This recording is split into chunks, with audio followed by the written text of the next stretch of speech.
And I think they're the main drivers of the movement in gold, without question. The retail market, again, they're heavily buying silver right now. There's not a huge interest in gold at these prices. People are looking at gold over 7,000 an ounce Canadian. They can't fathom paying that for 1 ounce, so they're really they're buying silver at this point. So, I mean, I think it's the central banks that have been moving the price of gold because they're buying record amounts, and they know the game's over for. I mean, the whole world knows they're selling their U.S. treasuries. They're getting out of the U.S. dollar. Yeah, I think you always have to have caution when, especially silver, it's a very, very volatile asset, especially right now. It's moving 5, 6, 7, 8% every single day for a while now. So, I mean, anything can happen short term. But personally, when you're investing in precious metals, especially if you don't own any right now, I really wouldn't worry about your entry points too much because long term, the upside in silver is enormous. I'm one of the guys who've been kind of saying 4-digit silver for a long time. So I know a lot of people were the 3-digit. Yeah, it did get here a little quicker than maybe even I expected. But now that we're here, I mean, there's a lot of people out there who are saying 300 by the end of the year. I think that's in play. I think 200 to 300 US is definitely in play. But you do have to have caution. Silver is very volatile. We could see a 20, 30% correction at any point. I don't honestly think that's going to happen anytime soon. I think maybe once we get to that $200 mark, we may see a pullback then, and that might be months down the line. For right now, I would just say if you don't own metals, I really wouldn't worry about your entry point too much, because if you wait for a pullback and wait for a pullback, and if you were doing that the last few months, you would have missed this entire move. So I would just say get in there, don't worry about the short-term fluctuations, and play your position as a long-term investment. Silver's rapid ascent has caught many by surprise. What once sounded extreme, triple-digit prices now feels plausible, with $200 to $300 per ounce increasingly discussed. Corrections remain possible, especially after major psychological milestones, but momentum is undeniable. Retail participation, however, is still remarkably small. Less than 1% of North Americans own physical precious metals, meaning this rally is far from overcrowded. Dealers report increased foot traffic, yet selling activity is rising too, as longtime holders take profits. This two-way flow reflects a market waking up, not one nearing exhaustion. It's definitely picking up, but it's still so low. I think for last I heard, less than 1% of North Americans own precious metals. So yeah, we're starting to see a lot of new interest. I mean, we've been lined up outside the door for half of the time over the last few weeks. So we've definitely seen a big pickup, but it's both ways. We're seeing a lot of sellers too. So at the end of the day, we're selling a lot, but we're also buying an enormous amount. A lot of these people have been sitting on silver forever, and it hasn't moved for such a long time. So I don't blame a lot of these guys for taking some profits right now, especially if you've been in since below $20 silver. It's a nice return. Taking profits when an asset goes up is never a bad idea. But yeah, I think the financial advisors, I think in that world, it's still not a popular form of investment. They're not telling their clients to go out there and buy, but we are seeing a lot more people come here and say, you know what, I think stocks are a little toppy right now. I'm a little nervous, and you can't ignore the moves in silver. I mean, just in the last 13 months, silver's up close to 250%. So compared to their stock portfolio, you might have made 10 to 15%. You can't ignore silver anymore, especially as a financial advisor. I think you have to put your clients in precious metals one way or another. If it's not physical, buy the mining companies, get some exposure to precious metals. I don't know if that's happening yet, but I think it's definitely going to come. You cannot ignore these returns. I think you're going to see the FOMO continue to pick up as silver continues to go higher over the next few months. So I do think you're right. I do think the retail, but I don't think that's what's moving the market at all. I really don't. The retail market's such a small component of the overall silver market. I think the industrial demand is big, but I think the big money is what's moving this market right now. I don't know if the banks have switched their positions, and a lot of them have closed out their shorts and have gone long. There's a lot of rumors about that. JP Morgans of the world, Bank of America, etc. Who knows what's actually happening behind the scenes? But for the price to move the way it is, the banks are obviously either going long or closing out their short positions, and I think that's what's driving the market right now. Despite headlines about retail enthusiasm, small investors are not driving silver's surge. The real influence appears to come from institutional players and banks. For years, large short positions suppressed prices, but recent moves suggest a shift. Closing shorts, or even turning long, reduces enormous downside risk for banks as prices rise. Rumors of massive physical holdings and regulatory pressure only add to the mystery. Whether fully confirmed or not, price behavior strongly implies institutional repositioning. When banks adjust, markets move, and silver is responding accordingly. Yeah, I think it's a big part of what's happening right now. I think the banks have switched their position and have started going long, because if you continue to hold on to these short positions as big as they were, I mean, the billions that can be lost in a short period of time are huge, and that's a huge risk to these banks. So there's also been rumors that Trump forced a lot of these U.S. banks to close those positions or back up their positions with physical. And I know J.P. Morgan, there's rumors that they're sitting on 750 million ounces of physical silver. So who knows what's actually happening behind the scenes? But this is not retail market. Has nothing to do with it right now. And like you said, the only reason, like people say, well, it's a supply-demand issue. That's why the price of silver is going up. But that supply-demand issue has been here for years, and silver's done nothing. So at the end of the day, I think it's all about the banks and moving out of their positions and going long. And the Asian markets, I think, have a lot to do with it as well. You're starting to see the Shanghai exchange having huge disconnect between the price in New York at the COMEX. So you're seeing almost a 10% difference in price with the physical exchange in Shanghai and the paper exchanges at the COMEX. So, I mean, I think that's a big part of it too. I think the Asian market has a big influence on what's driving the market as well.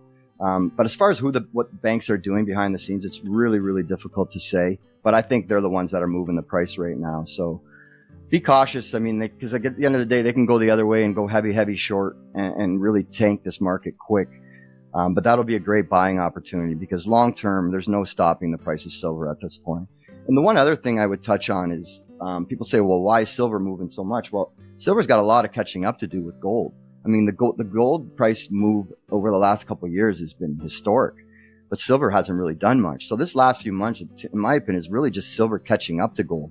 So now that ratio's down to where a normal number of 45 to 1, where it started at 120 to 1 just not too long ago. At that point, I was really trying to tell people to really look at selling your gold and moving it into silver, because that 120 to 1 didn't make any sense.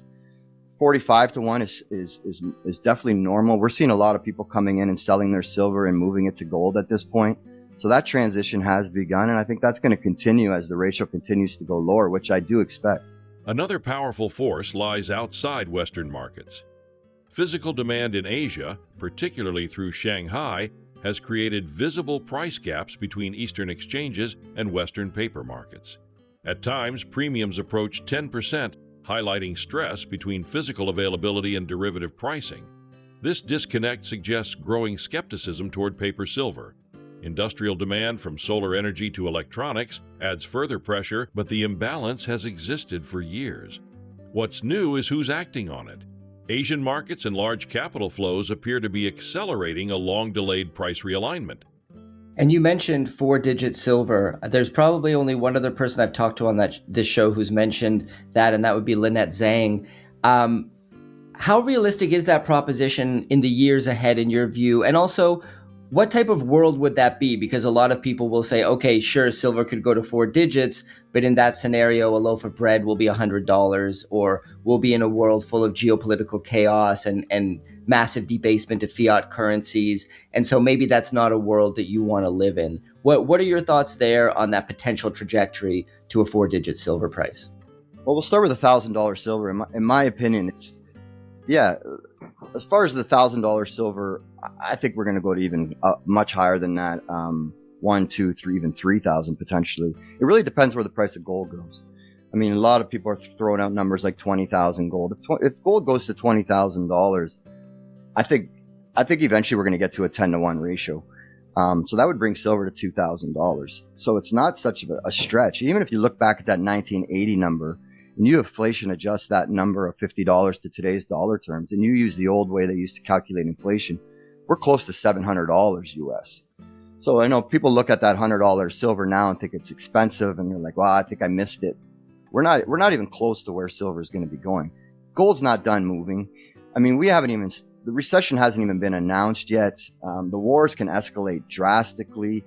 The stock market is still near all-time high. So I think when you'll see silver and gold really move is when people get nervous with their stock portfolio.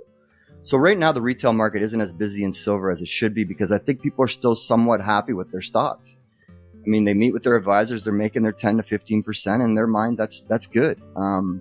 They don't realize that what's happening in the precious metals market and how much those returns are dwarfing the stock market right now. So I think you're going to see that trend continue. I know a lot of people talk about the Dow gold ratio, where it goes back to 1-to-1, which has happened multiple times throughout history. I do think that's going to happen. I think you're going to see the Dow and the gold go to 1-to-1 again. Where that number will lie, who knows? But I'm thinking somewhere in that $20,000 range. The Dow Jones can fall all that way, and we can see gold go all that way. So to me, this is the biggest transfer of wealth in history, and I think it's also the biggest opportunity. And if you're stuck holding traditional assets like stocks, and bonds, and cash, like you said, that inflation is going to eat you up in the future when silver is $1,000 an ounce and gold's $20,000 an ounce. You're not going to be able to get by on your paycheck and your stock portfolio and money in the bank. This is people really have to take action now. Because if you're just stuck holding the bag, I mean, you're going to have a really, really difficult time making it day to day and paying your bills. So I really, really strongly suggest people who are not in silver yet, you have to start taking the positions and you have to start looking at your current assets that you hold. A lot of people, most of their net worth is in real estate, the home that they own, or some RSPs or 401ks, whatever it might be. But those can go down significantly in a very short period of time once that recession kicks in. And we might even head into a depression in a very short period of time. So there's so much risk going on that, in my opinion, having gold and silver is an insurance policy against your overall net worth. And that's what people have to look at it. So to not have any, to me, is reckless. I think you have to have 5 to 10. I advise up to 25% of your net worth in precious metals because of what's going on right now in the world. I don't think it should always be like that, but right now specifically, I think you got to have a big position in precious metals to be able to absorb what's coming in the future. Much of silver's recent strength can be explained by its historic relationship with gold. While gold surged over the past several years, silver lagged badly, pushing the gold-to-silver ratio above 120-to-1, an extreme imbalance.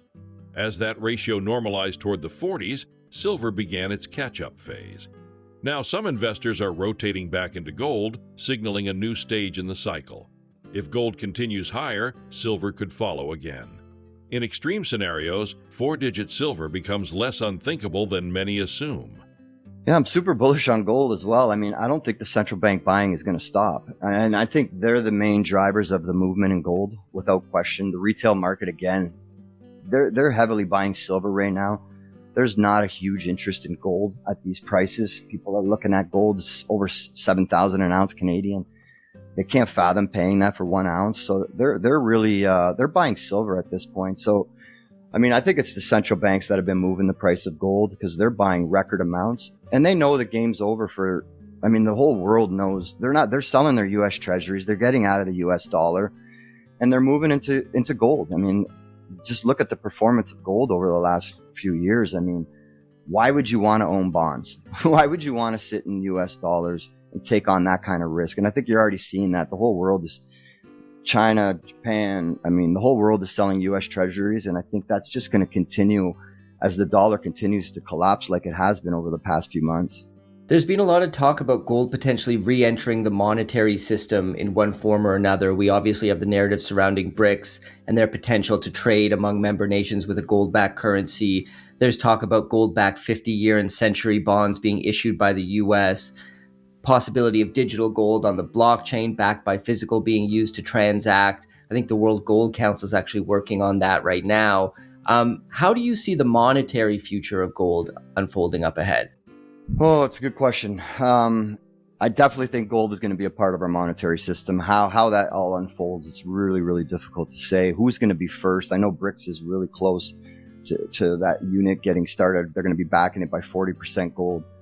So in my opinion, I mean, all the talk about Trump and gold, and I think there's something to that. And I think under Trump's term, I think you're going to see something happen with gold, whether it's a revaluation, whether they back the long-term treasury market, the U.S. treasury market with gold using blockchain technology. That's probably the most likely scenario. I know Judy Shelton mentioned that with Andy Schectman. As far as July 4th, the 250th anniversary of the United States, I think there's a very good possibility of seeing something like that happen. But in the end, if you look in the history, fiat currencies, they always collapse and they always go back to a gold standard. So it's just a matter of how it's going to play out. Is it going to be the United States first? Is it going to be BRIC nations first? Or is it going to be a global currency backed by gold? Almost impossible to say what's going to happen. If I had to guess, though, I think the United States is going to get ahead of BRICS, and they're going to do something with gold before the rest of the world. So that makes them a much stronger country. And I think revaluing gold to, say, 20,000 an ounce by the United States would be a really, really strong, powerful move by Trump. And I do anticipate something like that occurring. Beyond price, silver and gold are re-entering the monetary conversation. Central banks are buying record amounts of gold, while global confidence in fiat currencies weakens. Discussions around gold-backed systems, whether through BRICS, blockchain settlement, or treasury restructuring, are no longer fringe ideas. History shows fiat systems eventually fail and reset toward hard assets. In that context, precious metals function as financial insurance. Allocations of 5 to 25% are increasingly discussed, not as speculation but as protection. The greatest risk may be facing what comes next without any hedge at all.